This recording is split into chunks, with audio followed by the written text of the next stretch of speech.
विद्याधर जी, आदमी बड़ा सिर्फ धन दौलत या जायदाद से नहीं बनता। वो बड़ा बनता है तो सिर्फ अपने कुटुंब की प्रतिष्ठा को संभाल कर, और यही मेरा धर्म है। देखा बेटा, कितनी महान सोच है इनकी। आप चाहे जो भी कहो, लेकिन जिसके पास दौलत नहीं होती उसे कुत्ता भी नहीं पूछता। राजा राव जी, आपने ये कहा भी कैसे?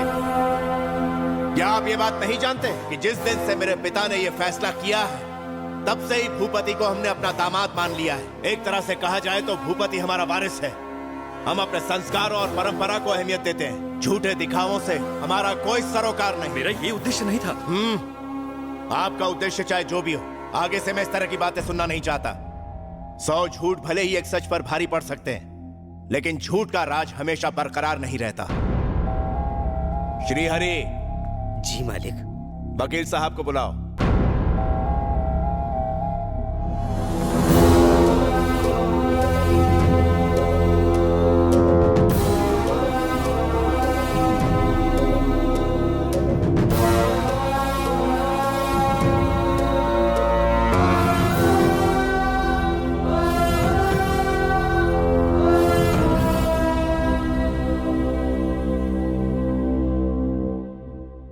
वकील साहब। जी कहिए।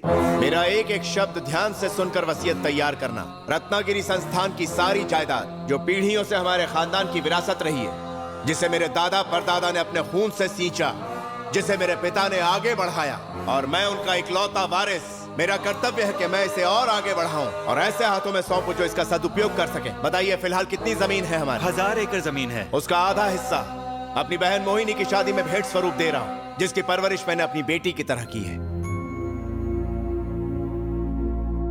घर की लड़की को इतनी जायदाद देते हुए मैं किसी को पहली बार देख रहा हूँ। बाकी 500 एकड़ में से 100 एकड़ मैं ऐसे कुटुंब को देना चाहता हूँ जिसने प्रेम के साथ, विश्वास के साथ हमारे खानदान की सेवा की। वो है श्रीहरि कुटुंब। भैया, मुझे जमीन जायदाद की क्या जरूरत? नहीं श्रीहरि, मैं नहीं चाहता कि बिटिया की शादी के वक्त तुम्हें किसी के आगे झुकना पड़े। ठाकुर साहब, हर त्योहार और अच्छे मुहूर्त पर इस गांव के और आसपास के गांव के लोग मंदिर के लिए आपसे चंदा मांगने आते थे। आगे भी आप मंदिर की सेवा करते रहेंगे ना?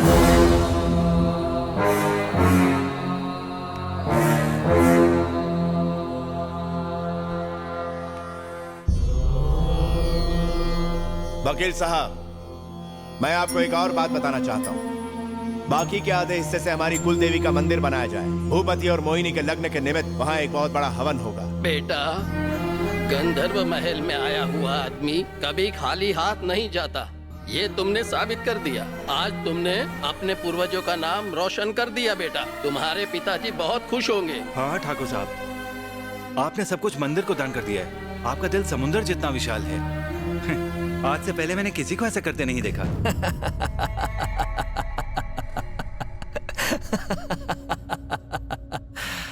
क्या नौटंकी चल रही है? धर्म और न्याय, आप सबने क्या बेकार का नाटक लगा रखा है। यकीन नहीं होता। बहन की शादी हो गई, जमीन से लेकर खेत तक हर चीज को बराबर बांटा गया। फिर इस घर का क्या? इसे किसके लिए छोड़ दिया गया? क्या आपकी बहन का इस घर पे कोई हक नहीं है? क्या वो मेरे साथ उस झोपड़ी में रहेगी? ये न्याय है? ए भूपति, तुम्हें ठाकुर साहब ने इतना कुछ दे दिया, फिर भी तुम्हारी भूख नहीं मिटती? श्रीहरि, मोहिनी और भूपति आज से यहीं रहेंगे। इनके कमरे तैयार करो। आपको घर जमाई चाहिए? नहीं नहीं, ये आप क्या बोल रहे हैं भूपति? मैं नहीं कह रहा। गांव वाले सोचेंगे कि भूपति इतना कमजोर है कि शादी के बाद भी अपनी बीवी के मायके में रुका हुआ है। दामाद जी, आप बात का गलत अर्थ निकाल रहे हैं। यहाँ के नौकर भी मालिकों के बीच बोलते हैं।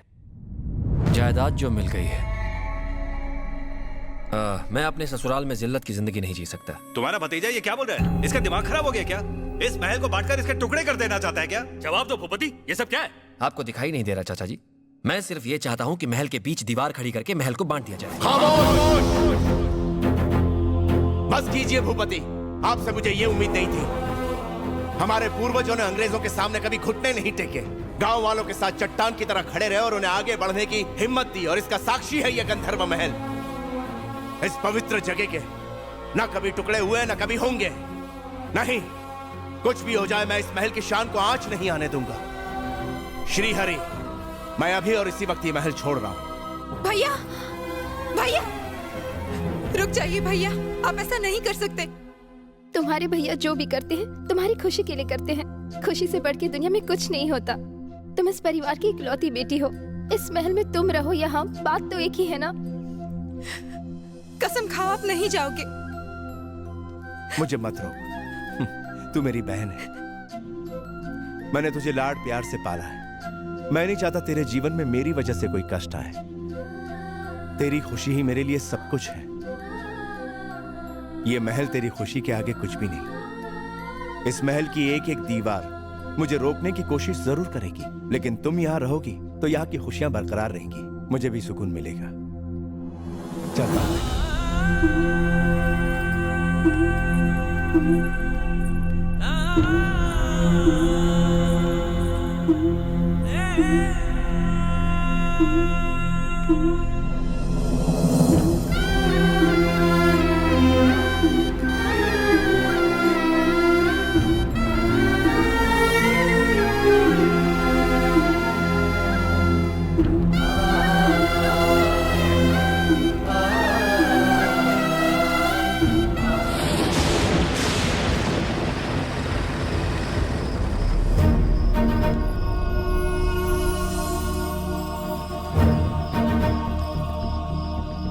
तू तकदीर वाली है बेटी।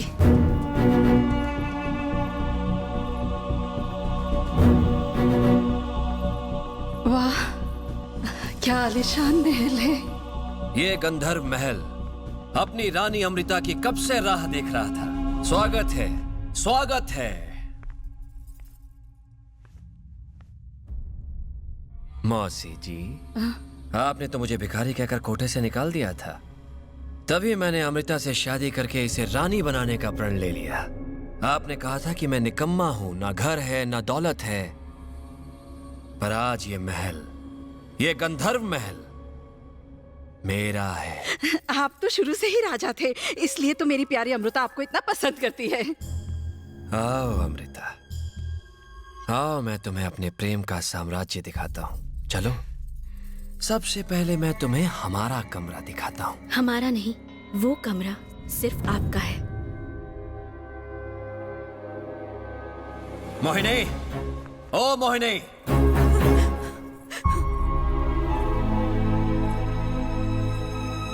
देखो मोहिनी कौन आया है। ये है रानी अमृता और ये है इनकी माता।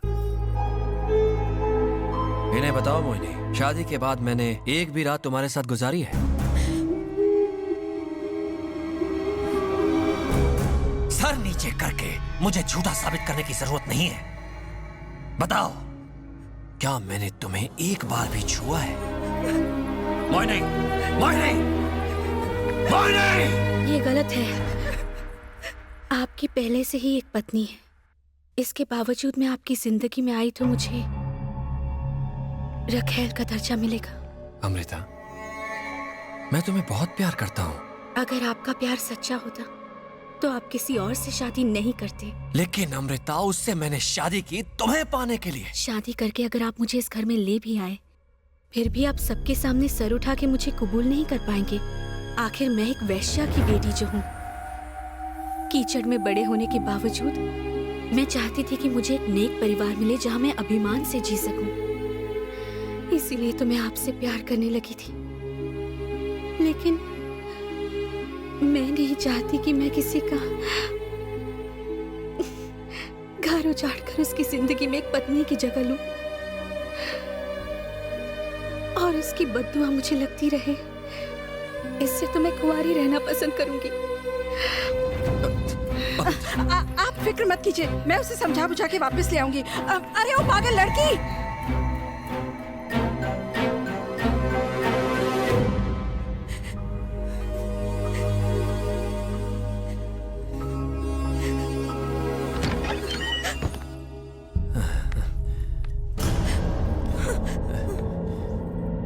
वो चली गई, मेरी जान यहां से चली गई। अगर तू सच कह देती तो सब कुछ सही हो जाता। तूने सच क्यों नहीं कहा?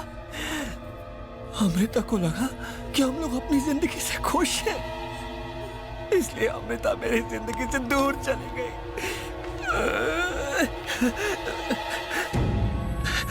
लगता है मैं इंसान नहीं हूं, मैं कोई भूत हूं। मेरा प्यार ऐसे हार नहीं सकता। अमृता मुझे छोड़कर नहीं जा सकती। माफ करना मोहिनी, तुम्हारा ये बलिदान मैं कभी भी भूल नहीं पाऊंगा।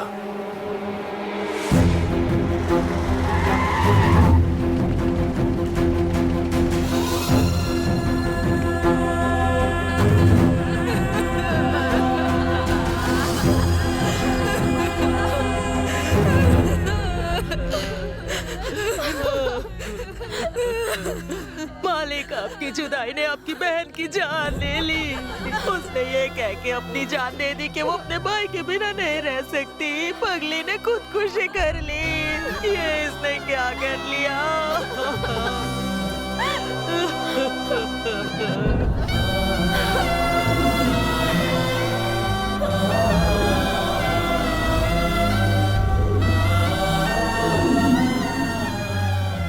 कसम खाओ आप नहीं जाओगे। तू अपनी आंखें बंद करके दिल से अपने भाई को याद करना। तेरा भाई तेरे सामने खड़ा होगा।